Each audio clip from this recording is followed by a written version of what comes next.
होता तुम्ही गेलते काय कुठे मत कुठे पुसलं काय कशाने काढलं ते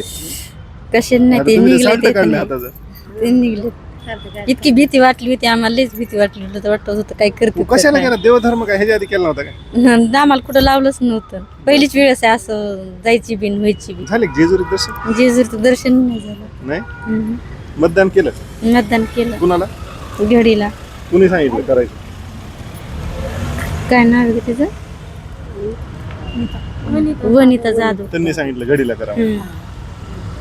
किती विचित्र प्रकार आहे पहा हे सगळ्या महिला मला वाटतं गेवराई तालुक्यातील काळेवाडी का गाव काळेवाडीच्या आहेत आणि यांना देवदर्शनाला नेतो म्हणून त्यांना मतदानाला नेलंय आणि मला वाटतं हे फक्त बीडचं उदाहरण आहे गेवराईमधलं जर ह्याची संपूर्ण चौकशी जरी मला वाटतं पारदर्शकपणे झाली तर हे खूप मोठं रॅकेट असणार आहे जर अशा प्रकारे मतदान होत असेल तर भविष्यामध्ये मला नाही वाटत लोकशाही जिवंत राहू शकते ज्याच्याकडं सत्ता पैसा आहे हे लोक गैरमार्गाने सत्तेवर बसतील आणि भविष्यामध्ये लोकशाहीला गिळंकृत म्हणजे लोकशाहीचा जो गळा असतो तो दाबण्याचा प्रयत्न हेच करतील म्हणजे इतर देशामध्ये जे काही उद्रेक झाले ते मला वाटतं जर असं चाललं तर आपल्याकडे व्हायला वेळ लागणार नाही यामुळे यामध्ये पारदर्शक कारवाई होणं अपेक्षित